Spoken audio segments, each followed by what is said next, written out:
E aí, pessoal, tudo bem?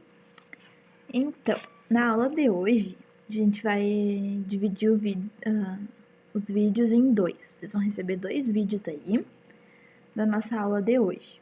Num a gente fala sobre histologia, no outro sobre os transportes através da membrana. Os assuntos, eles se interligam, mas para ficar melhor, para você se organizar, para vocês estudar e para o vídeo não ficar tão longo também, eu separei em dois. Então, nessa aula aqui, a gente vai falar, então, né, de citologia. Então, a gente vai ver as características de uma célula, os tipos de células, envoltórios celulares e o transporte através da membrana, que daí é o próximo vídeo. Então, eu queria pedir uma coisa para vocês, antes de continuar o vídeo, que vocês pausem agora e pensem um pouquinho sobre o que vocês lembram de célula. O que é uma célula, o que uma célula precisa ter e como a gente caracteriza uma célula. Então, pausem um pouquinho, pensem sobre isso, aí depois continuem a aula. E antes também de continuar a aula, eu queria propor um desafiozinho para vocês. Vocês têm aí várias fotos de seres vivos, né? E daí eu queria perguntar para vocês quais desses seres vivos vocês acreditam, né, que são formados por células. Quem lembra um pouquinho da aula passada, né, que a gente falou dos componentes químicos dos seres vivos, eu já dei um spoilerzinho sobre isso. Mas, né, então, desses seres vivos aqui vocês estão vendo, somente os vírus não são formados de células. Então, né, daqui a pouquinho eu explico um pouquinho melhor para vocês essa questão dos vírus, mas todos os outros seres vivos, tudo que a gente conhece por vida no planeta e tudo mais, exceto os vírus, são formados por células. Então, isso entra já numa característica das células, ou uma característica do ser vivo em geral, que é todo ser vivo é composto por célula. E né, a gente já sai falando sobre célula. Mas o que é uma célula, né? Como é que a gente caracteriza uma célula? Então, a célula, como a gente caracteriza na biologia, são a menor unidade viva de um organismo. Se a gente for pegando pedacinhos e pedacinhos cada vez menores de um organismo vivo para ver até onde ele tem vida, entre aspas, a gente vai parar nas células. As células são a menor unidade morfológica. O que isso significa? A menor estrutura viva num ser vivo e também a menor unidade fisiológica, ou seja, menor unidade com funções, que tem funções acontecendo ali. O que a gente entende por função? Reações químicas, alguma coisa que acontece ali, né? De todos os seres vivos. E as células também, a gente pensa, né? A gente vai estudar célula e a gente acaba sempre usando o mesmo padrão da imagem para a célula, né? Que é aquela célula redondinha, ou para a célula vegetal, que nem vocês estão vendo aqui, a célula mais quadradinha, ó. Mas não, eu queria nesse slide mostrar para vocês que as células elas podem apresentar os mais variados formatos e tamanhos. Todas essas imagens que vocês estão vendo aqui, essas células aqui, essas aqui, todas essas imagens aí, todos esses desenhozinhos são células. Aqui a gente pode ver um neurônio, uma célula nervosa, aqui um paramécio, que é um protozoário, aqui a gente tem células de defesa do nosso sistema imunológico, aqui a gente tem uma hemácia, que é uma célula do sangue, aqui são células do nosso intestino, aqui um espermatozoide, uma célula vegetal, aqui uma célula do xilema ou do floema, já não lembro direito, mas é uma célula vegetal também. Notem que essa aqui é a mais diferentona de todas, né? Mas ainda assim é uma célula. Aqui células musculares, aqui células gordurosas, são nossas células de gordura, né? Formam o nosso tecido adiposo. Então, a célula ela pode vir no mais variado tamanho, forma, enfim. E a gente vai vendo então mais características das células a partir de agora. Outra característica dos seres vivos além de serem formados por células, é que eles podem ser formados por apenas uma célula. Daí, quando eles são formados por apenas uma célula, eles são chamados de organismos unicelulares. que nem vocês estão vendo aqui, que são as bactérias e os protozoários, que são formados apenas por uma célula. E a gente pode ter organismos formados por mais de uma célula, que a gente vai chamar de multicelular ou pluricelular, que são todos os outros organismos, as algas, os fungos, as plantas e os animais. Então, como a célula ela é caracterizada como a menor unidade estrutural, morfológica e fisiológica dos seres vivos, tem organismos que eles são formados de uma única célula. E ele não é menos ser vivo que outro por causa disso. Não. Até, as bactérias são um dos primeiros registros de vida que a gente tem no planeta, e elas são um organismo unicelular e elas estão presentes no planeta até os dias de hoje, né? Então, isso também é um sucesso para os seres vivos. Não que os multicelulares, também não sejam, mas, enfim. E dentro dos organismos multi ou pluricelulares, quando a gente tem mais de uma célula, formando um organismo, essas células elas vão se regionalizar, ou seja, elas vão começar a se aglomerar, as células que tiverem mesmas funções, elas vão começar a se juntar para fazer aquela função, digamos assim, melhor. Vocês imaginem uma costureira que precisa fazer 50 vestidos para entregar. E ela sozinha, é muito difícil para ela dar conta de fazer aqueles 50 vestidos, mas se tiver 10 costureiras ali, já fica mais fácil de fazer os 50 vestidos. Então, é basicamente isso que acontece com as células. Para exercer melhor a função delas, elas tendem a se organizar juntas, elas tendem a se agrupar. E esse agrupamento de células que vão desempenhar uma mesma função, que elas vão trabalhar em conjunto para desempenhar uma mesma função, a gente chama de tecidos. Aí o conjunto de tecidos a gente já vai chamar de órgãos, o conjunto de órgãos sistemas, que a gente já vai estudar lá no tópico de anatomia. Então, isso acontece nos organismos que são formados por mais de uma célula, que são aqueles organismos que vocês estão vendo aqui, os multipluricelulares, algas, fungos, plantas e animais. Eles tendem a formar tecidos, tendem a formar órgãos, tendem a formar sistemas, ou seja, a organização do próprio organismo, ela se torna mais complexa que dos unicelulares, porque eles têm uma maior quantidade de células e essas células vão se organizando entre si para desempenhar melhor as suas funções. Ok? Beleza? Vamos seguir. Aí, a gente vai falar das características da célula. O que uma célula precisa apresentar para a gente considerar aquilo uma célula ou considerar aquilo um ser vivo, né? Então, são 3 coisas principais que as células precisam ter. 3 coisas que as células precisam apresentar no mínimo para ser uma célula, né? Que a gente vai ver mais para frente que as células elas podem ter várias estruturas, mas elas precisam apresentar 3 estruturas básicas para serem consideradas células, que é membrana celular ou membrana plasmática, que vai delimitar o espaço físico da célula, ou seja, onde inicia a célula, o que é de dentro da célula e o que é de fora da célula. E também vai permitir, a gente vai ver depois, a entrada e saída de substâncias de dentro da célula. Segunda coisa, material genético, ou seja, é aquilo que vai comandar a célula, que vai dar todas as instruções necessárias, que vai ser a receitinha do bolo, para a célula produzir as suas estruturas e para a célula funcionar adequadamente.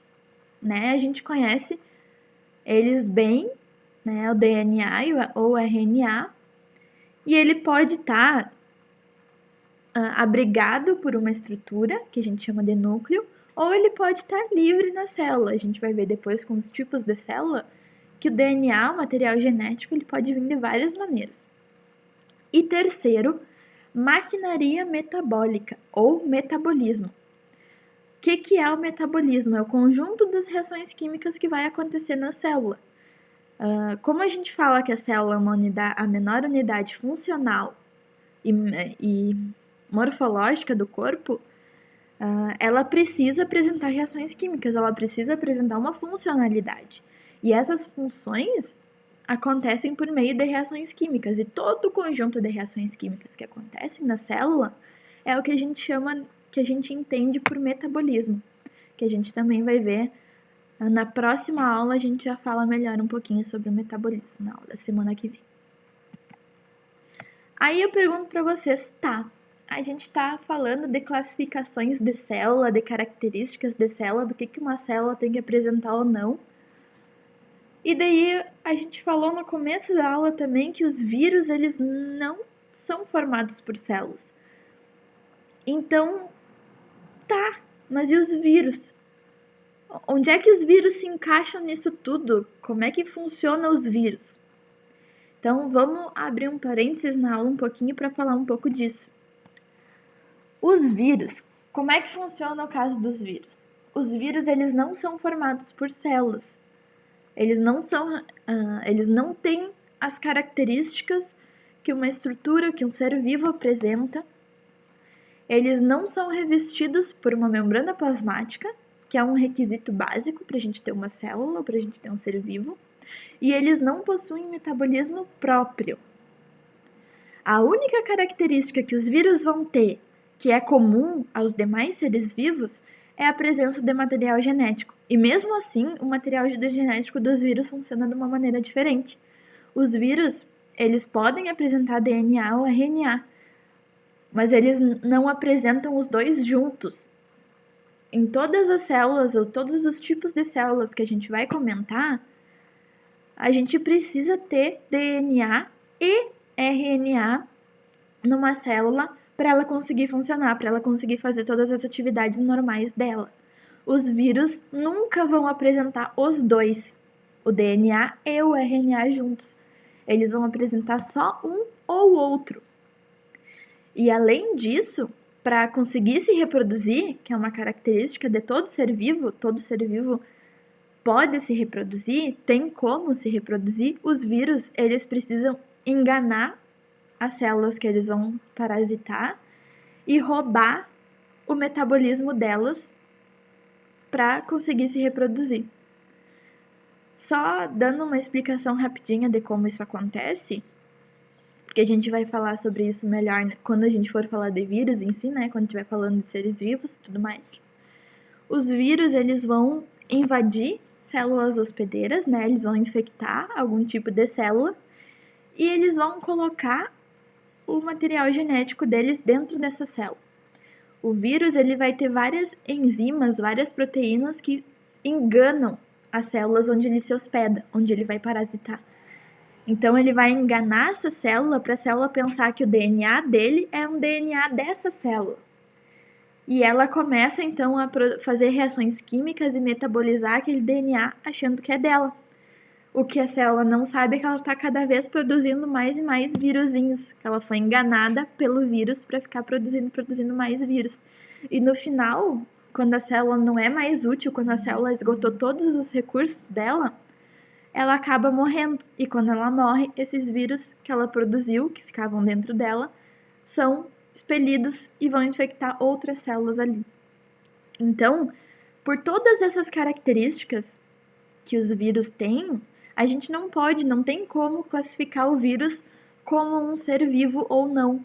E isso é uma questão que vem muito antiga dentro da biologia, dentro da ciência, que até hoje a gente não chegou num ponto e disse o vírus é tal coisa. Não, ainda tem uma questão muito grande em cima disso. A gente ainda não sabe se o vírus pode ser considerado um ser vivo ou não, visto todas essas características. E agora, como vocês podem ver nessa imagem aqui do vírus, né, ele é formado, então, basicamente por um material genético, de DNA ou RNA, nunca os dois, e um envoltório protegendo esse material genético, que é um envoltório lipoproteico. O que é um envoltório lipoproteico? Aqui, ó, vocês podem ver nesse quadrinho verde claro. É uma camada de lipídios junto com proteínas. E às vezes eles ainda podem apresentar uma camada extra de proteção, que a gente chama de envelope. Mas enfim, Os vírus também, assim como as células que a gente viu, podem apresentar várias formas e tamanhos. E ainda, né, tem mais todo aquele debate em cima de é ser vivo, não é ser vivo, enfim. A gente vai falar, né, então, mais dos vírus quando a gente chegar no módulo de seres vivos no conteúdo. Não vamos se estender muito, eu fui um parênteses bem grandinho, vamos seguir no conteúdo. Até para não bugar muito a cabeça de vocês. Antes de seguir o conteúdo, então, só para vocês terem uma noção de tamanho, comparando o tamanho, né, das células que a gente está falando. Aqui a gente tem um tamanho de célula normal, uma célula animal, né, uma célula nossa, por exemplo. Aqui do ladinho vocês podem ver uma célula de bactéria. E ali, aquela manchinha rosinha ali é um vírus. Então, né, aqui vocês têm uma escala maior da célula vegetal, da célula animal, da bactéria e do vírus. Então, os vírus, eles são um organismo muito pequenininho. As bactérias já são um organismo muito pequenininho, por isso que até são chamados de micro-organismos, né? Comparados com os outros tipos de células que a gente tem. Então, pessoal, vamos seguir, né, o conteúdo. Falar um pouquinho, então, dos tipos de células. Então, tendo noção já de que todos os seres vivos têm que ser formados por células e as estruturas básicas, as estruturas mínimas que a célula precisa apresentar obrigatoriamente, a gente vai ver os tipos de células que a gente pode encontrar nos diferentes tipos de seres vivos. A gente pode encontrar dois tipos de células, que são as células procariontes e as células eucariontes. As células procariontes, elas vão ter, né, eu falei para vocês que o material genético ele poderia ser encontrado de diversas maneiras nas células. Nas células procariontes, a característica principal delas é ter aqui, ó, um material genético solto no meio da célula. Ele não está protegido, ele não está com nenhuma estrutura ali protegendo ele está solto no meio da célula junto com todas as outras reações químicas que estão acontecendo ali. E um exemplo de seres vivos formados por esse tipo de células procariontes, a gente tem as bactérias. Os únicos seres vivos formados de células procariontes são as bactérias. Todos os outros seres vivos vão ser formados por células eucariontes. Qual é a característica principal que diferencia procarionte de eucarionte?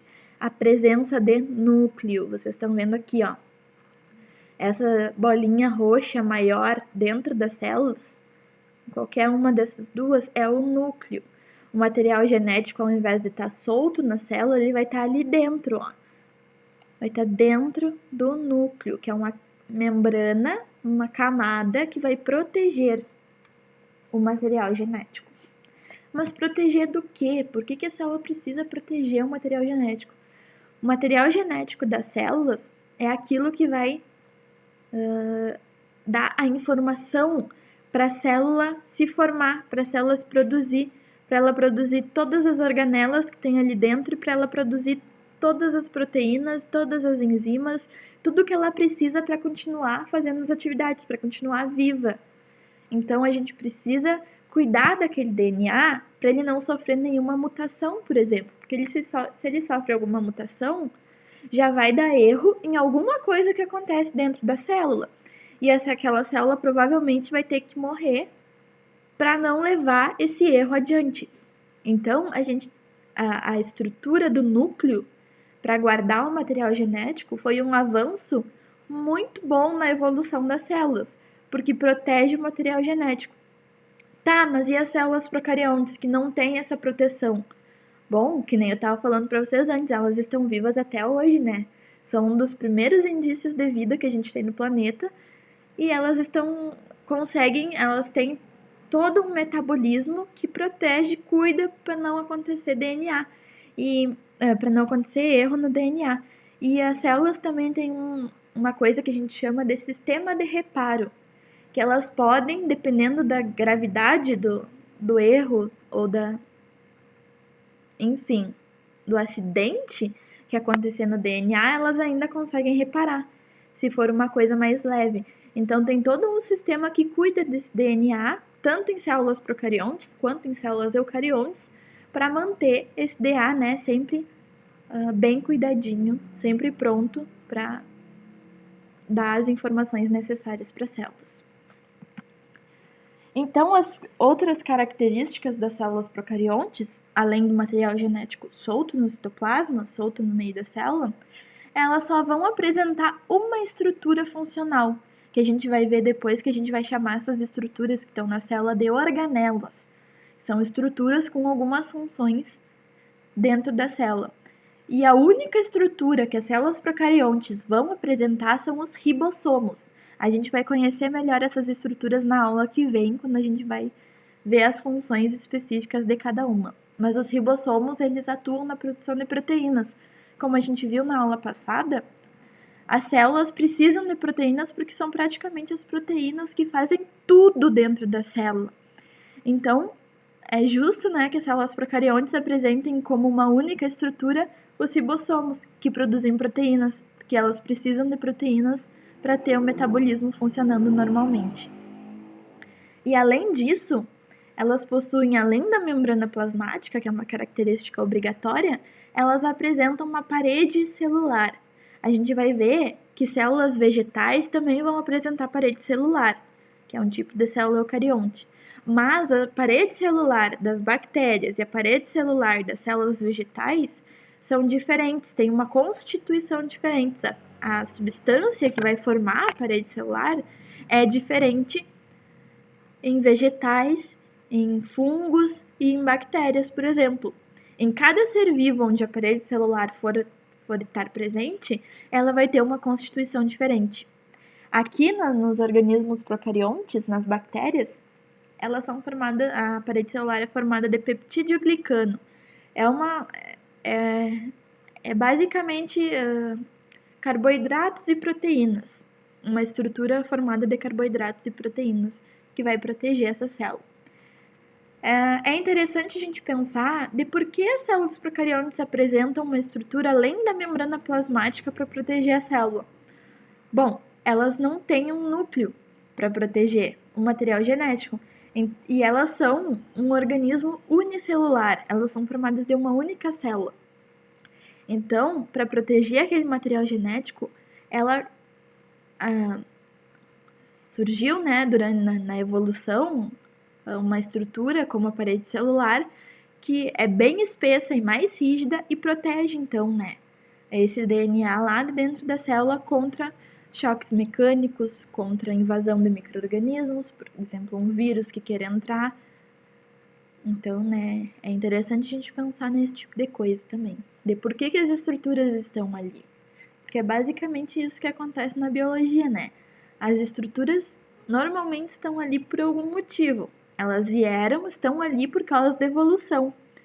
Mas elas, provavelmente, se elas estão ali, se elas surgiram com evolução, é porque elas trouxeram alguma característica que ajudou a sobrevivência daquele ser vivo. Então, provavelmente, a parede celular ter surgido em células procariontes ajudou os seres vivos, células procariontes com parede celular, a continuar se reproduzindo, a continuar gerando descendentes. Talvez, se não tivesse surgido parede celular, as células procariontes já estariam extintas. E possível que a gente nem soubesse da existência desse tipo de célula, né? Porque são micro-organismos e o surgimento do microscópio ele é um pouco recente, né? Talvez a gente nem tivesse registro de células procariontes no mundo.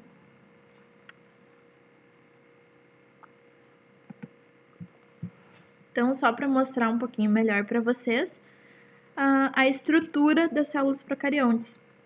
Então, ela vai ter as estruturas básicas que uma célula precisa ter, que é membrana plasmática ou membrana celular, vai ter material genético, que vai estar solto no meio da célula, e material genético, que aqui está representado pelos ribossomos, que é a única estrutura, única organela que essas células vão apresentar. E como eu falei para vocês quando estava falando das características de uma célula, que aquelas 3 estruturas era o mínimo que as células apresentavam, que elas ainda poderiam ter estruturas a mais. Aqui nas células procariontes, a gente vai ter a parede celular, que é uma estrutura além das estruturas necessárias de uma célula, que vai, então, né, dar uma maior proteção para essa célula, para as células procariontes. Então, as células eucariontes, aquelas células que possuem núcleo, que vão ter uma membrana protegendo o material genético. Essa membrana, que nem vocês podem ver aqui, a gente chama ela de carioteca, ou membrana nuclear, ou núcleo. A gente pode chamar dessas três maneiras. Elas vão apresentar também diversas estruturas internas, elas vão apresentar várias organelas, que nem vocês podem ver aqui, as células elas estão cheias de coisinhas. Nas células procariontes tinha apenas os ribossomos. Aqui a gente também tem ribossomos, né? Porque a gente precisa de proteínas em todas as células. Mas a gente vai ter diversas outras estruturas distribuídas, né, ao longo da célula. E a gente pode ter membrana plasmática, a gente vai ter a membrana plasmática, né? E algumas células, por exemplo, as vegetais, que vocês estão vendo aqui, vão apresentar parede celular. Então, a gente vai ter dois tipos de células eucariontes. A gente vai ter as células eucariontes animais e as células eucariontes vegetais. Vamos ver um pouquinho melhor dessa diferença entre elas agora. Né? Então, aqui desse lado a gente tem as características das células eucariontes animais e aqui desse lado, células eucariontes vegetais. Na célula eucarionte animal, a gente vai ter apenas a membrana plasmática como um envoltório da célula, como uma membrana, digamos assim. E as organelas que a gente vai ter na célula eucarionte animal é ribossomos, retículo endoplasmático, complexo de Golgi, mitocôndrias, citoesqueleto e peroxissomos, além de lisossomos e centríolos. Vocês podem ver que os lisossomos e os centríolos, eles estão com uma estrelinha do lado. Olha que bonitinho. E com uma cor diferente. O que isso significa, gente? Que são estruturas específicas da célula animal, ou seja, lisossomos e centríolos a gente só vai encontrar em célula animal. A gente nunca vai ver uma célula vegetal ou uma célula procarionte com lisossomo e centríolo. Nunca. Mas todos esses nomezinhos que eu tô falando para vocês, eu sei que assusta. Ribossomo, retículo endoplasmático, complexo de Golgi.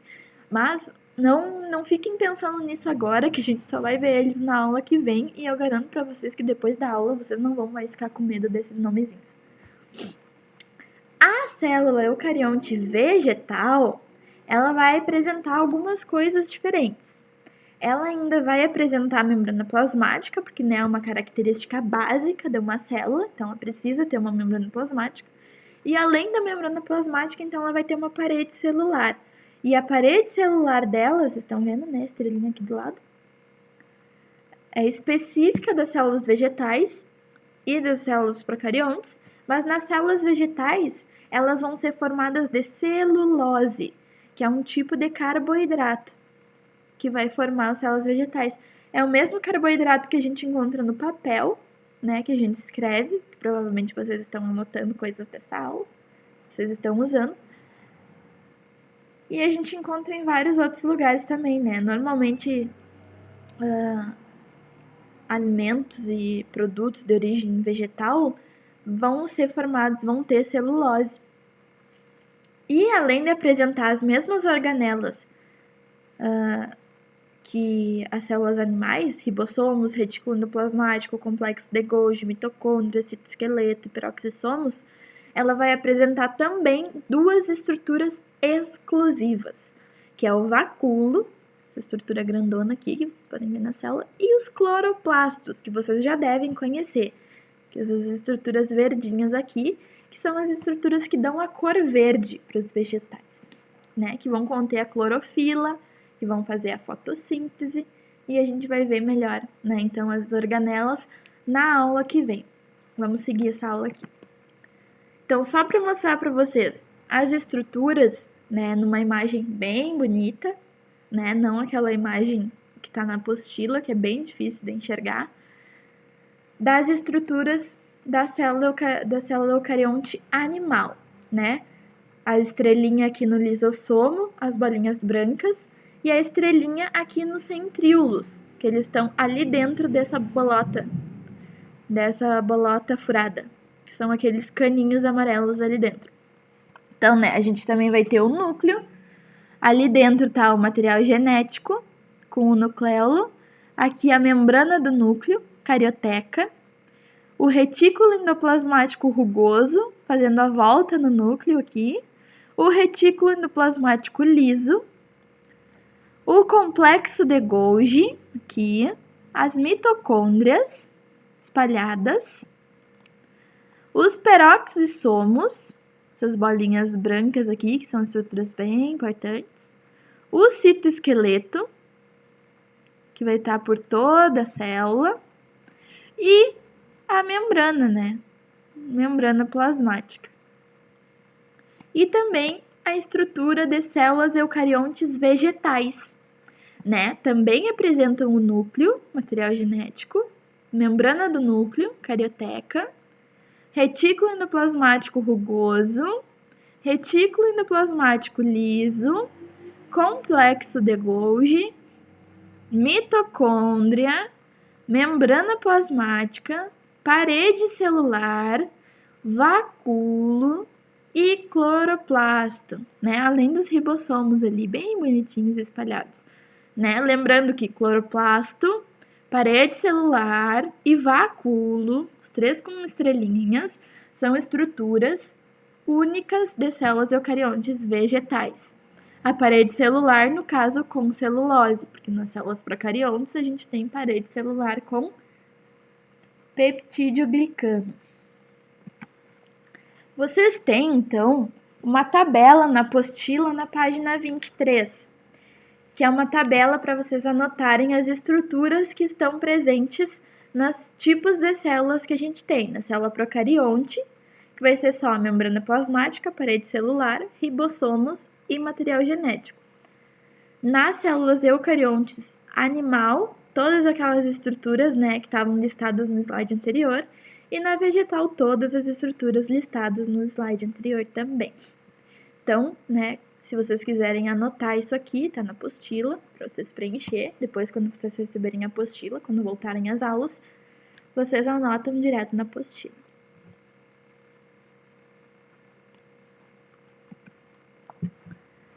Agora a gente vai falar, é a última parte desse vídeo, espero não ter demorado muito, que são os envoltórios celulares. São estruturas que vão envolver a célula, que ficam por fora ou delimitando ela, o espaço físico da célula. E a gente vai ter dois tipos de envoltórios, que a gente já falou sobre eles antes, mas né, vamos estudar um pouquinho melhor agora, que é a membrana plasmática e a parede celular. A membrana plasmática, né, então ela vai ser encontrada em todos, vou repetir mais umas 2 vezes, todos os tipos de célula, né? Porque ela é uma característica básica de célula, precisa estar presente. Então, a gente vai ter em células procariontes, eucarionte animal e eucarionte vegetal.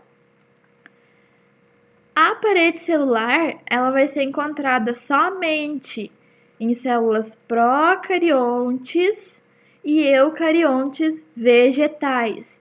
Mas lembrem aqui, galera, a parede celular, ela é encontrada em células procariontes e em células eucariontes vegetais.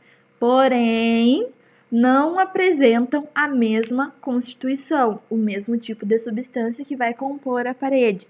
A gente já falei para vocês. Na célula procarionte, a estrutura vai ser peptídeo glicano.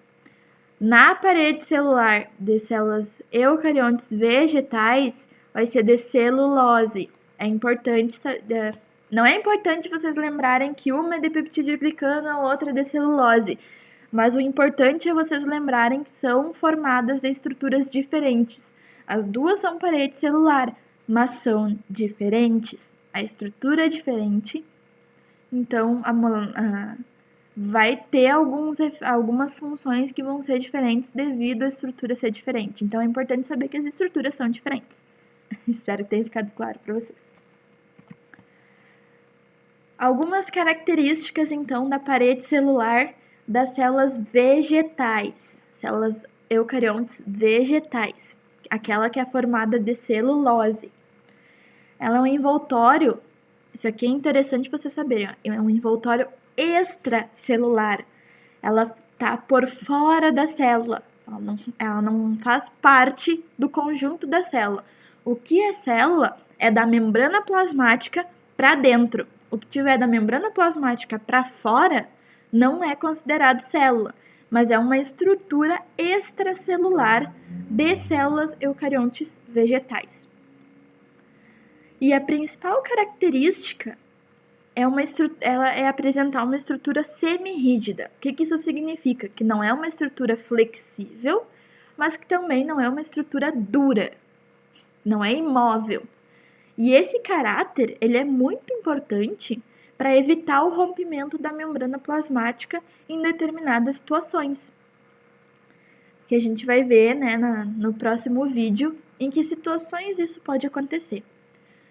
O caráter semirrígido também, dependendo da espessura da parede, vai auxiliar na proteção contra infecções por micro-organismos. Vai ter vírus que vão infectar plantas. Vai ter bactérias que vão querer infectar plantas. Então, essa parede celular, se ela for de uma espessura bem grossa, ela pode tornar mais difícil essa infecção. Então, de certa maneira, também é uma proteção para a célula. E além disso tudo, a parede ela dá sustentação para os tecidos vegetais. Como os tecidos vegetais, as células vegetais, elas não se movem, os organismos vegetais não têm movimento, eles não conseguem mudar de posição física, que nem os animais conseguem, ela precisa ter uma estrutura forte para sustentar todo o organismo. E a parede celular ajuda nisso. Em células do caule de plantas, por exemplo, a espessura da parede celular é muito grossa. Às vezes é mais grossa que o tamanho da célula. E é isso que caracteriza o caule das árvores. É a parede celular grossa que vai gerar resistência para o caule sustentar toda a planta. E a membrana plasmática? A gente vai falar por mais um tempinho sobre a membrana plasmática e ela é uma estrutura, é uma estrutura importantíssima. Então, antes da gente falar das características, vamos falar da estrutura da membrana plasmática, que é a estrutura da membrana plasmática que permite ela fazer tudo o que ela faz. Na membrana plasmática, a gente vai ter uma bicamada fosfolipídica. Os fosfolipídios, eles são um tipo de lipídios especial que fica na membrana. São esses alienígenas aqui, que estão juntinhos um do lado do outro. É uma bicamada, ou seja, são duas camadas de fosfolipídios que se organizam dessa maneira. Depois a gente vai ver melhor isso. Também possui proteínas, essas estruturas aqui, essas estruturas que atravessam a membrana ou podem estar só de um lado da membrana. Aqui nessa imagem não está mostrando, mas ela pode estar só em uma das camadas do fosfolipídios. E também, aqui também não está mostrando, mas apresenta alguns carboidratos aderidos. Os carboidratos eles vão estar aderidos nos fosfolipídios ou nas proteínas que tem aqui na membrana. Mas eu tenho outras imagens nos próximos slides que vocês vão conseguir ver isso melhor. Então, a membrana plasmática ela vai possuir várias características e várias características que são importantíssimas para a célula. Por exemplo, a membrana plasmática é quem vai delimitar o espaço celular, ou seja, o que pertence à célula e o que não pertence à célula. Então, tudo que tiver dentro da membrana plasmática, a gente vai chamar de meio intracelular, ou seja, intra significa dentro, celular da célula. Então, tudo que tiver da membrana plasmática para dentro é o citoplasma, ou o meio de dentro da célula. E tudo que for da membrana para fora é o meio extracelular. Extra, fora. Célula, celular. Então, fora da célula. E isso quem delimita é a membrana. Olha a responsabilidade da membrana. A membrana plasmática, ela também vai ser formada, ela é formada, então, né, por todas aquelas estruturas que eu apresentei para vocês, a bicamada de fosfolipídios, as proteínas, ó, aqui a gente já pode ver uma proteína que fica só em uma camada dos fosfolipídios, e os carboidratos, que podem estar aderidos aos fosfolipídios, aqui, vocês podem ver, ou aderidos às proteínas, ó, que nem esses aqui. Só que essas estruturas aqui que compõem a membrana plasmática, elas não são fixas. A membrana não é uma estrutura fixa. Ela é uma estrutura bem flexível. Uma hora, essa proteína que está aqui, ela pode estar lá do outro lado. Esses fosfolipídios aqui podem estar lá do outro lado. Eles podem ficar mudando de posição, de acordo com o que a célula necessita. E essa característica de ser flexível e das moléculas, das estruturas poderem ficar mudando de posição, mudando de lugar, a gente chama de modelo mosaico fluido. Fluido vem de fluidez, que vem da flexibilidade dessas estruturas poderem mudar de posição. E mosaico, porque as estruturas que estão presentes na membrana formam um mosaico, que é aqueles conceitos artísticos de mosaico, de formas, enfim, né? Então, é o modelo mosaico fluido. Outra característica importantíssima das membranas é que ela tem a capacidade de escolher o que entra e o que sai da célula, que a gente chama essa característica de permeabilidade seletiva. Ó, tá aqui, ó, permeabilidade seletiva. Mas como é que ela consegue fazer isso? De acordo com os componentes que a membrana apresenta, de acordo com os fosfolipídios da membrana e as proteínas que estão ali presentes. Cada proteína ela vai ser específica para um tipo de substância, e os fosfolipídios também. Então, de acordo com a substância que vai entrar, e o tipo de proteína que a membrana vai apresentar, as substâncias podem ter afinidades ou não, e elas vão conseguir entrar na célula ou não. Então, é uma característica muito importante que a célula tem. E tanto é que nosso próximo vídeo de hoje, que é os transportes através da membrana, vem dessa característica aqui da célula. Como é que as substâncias vão entrar na célula ou vão sair da célula? Elas têm que passar a membrana. Então, se elas têm que atravessar a membrana, elas têm que ser transportadas da membrana para dentro ou da membrana para fora, que é o que a gente vai ver no próximo vídeo, como essa permeabilidade seletiva funciona. E outra característica da membrana é a bicamada dos fosfolipídios. Os fosfolipídios, eles são uma molécula muito especial. É uma molécula tão especial que eles recebem um nome especial. Ó, eles são chamados de moléculas anfifílicas. Ai, meu Deus, mais um nome difícil para mim decorar. Ó, relaxa aí. Anfi significa 2. Fílica significa afinidade. Então, os fosfolipídios eles vão ter afinidades com duas coisas. O que vai ser isso? Os fosfolipídios eles vão ter afinidades com água. Uma parte da molécula vai se relacionar com água, que a gente chama da parte hidrofílica. Fílica, afinidade. Hidro, água. Então, afinidade com água. E a outra parte vai ter afinidade com lipídios, que são gorduras, que são óleos, né? A gente viu na aula passada. E a gente sabe que água e óleo não se misturam. Então, essa parte que vai ter afinidade com com lipídio, com gordura, com óleo, não vai se relacionar com a água, vai ter pavor de água, vai ter fobia de água. Então vai ser uma região hidrofóbica. Fóbica de fobia, de medo, de não quero TV na minha frente. E hidro de água. Então vai ter fobia de água, mas vai ter afinidade com lipídios. Como isso se organiza no fosfolipídio? Aqui vocês têm um fosfolipídio. Aqui tem a cabeça do fosfolipídio e a cauda do fosfolipídio. A cabeça vai ser hidrofílica e a cauda vai ser hidrofóbica. A cabeça se relaciona com a água e a cauda não.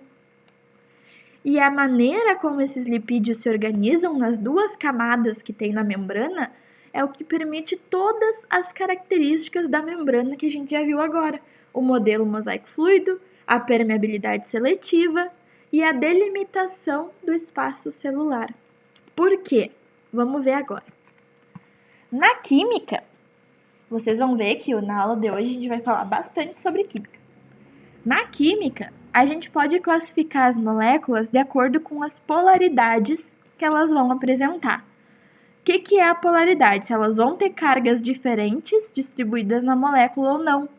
É a polaridade que vai deixar uma molécula mais positiva, uma molécula mais negativa.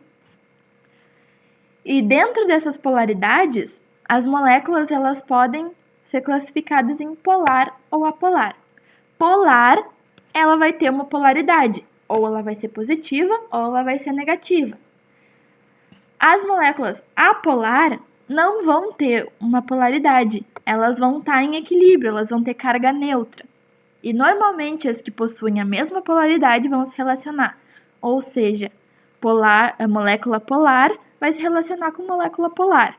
Molécula apolar vai poder se relacionar com molécula apolar, que aí vão gerando as ligações químicas e relações entre os átomos. A molécula de água é uma molécula polar, tem polaridade. Então, a região do fosfolipídio que vai interagir com a água é a parte polar do fosfolipídio, que é a cabeça, que é aquela parte hidrofílica, que é aquela parte que é amiga da água. E a parte inferior do fosfolipídio, que é a cauda, que é aquela parte hidrofóbica, que tem nojo de água, que não quer ver água na frente dela, vai ser a parte apolar, que não vai se relacionar com água. Então, a maneira como os fosfolipídios se organizam na membrana permite, olhem aqui, a maneira que os fosfolipídios se organizam na membrana permite todas as outras características da membrana celular. Por quê? No meio interno, no meio intracelular, a gente vai ter o citoplasma, que é formado basicamente de água. E no meio extracelular, fora da célula, a gente também vai ter água. Então, a parte que fica voltada para dentro da membrana plasmática e a parte que fica voltada para fora da célula da membrana plasmática precisa se relacionar com a água. Então, vai ser a cabeça dos fosfolipídios, que vão ficar voltadas para o meio extracelular e para o meio intracelular, porque precisa se relacionar com a água.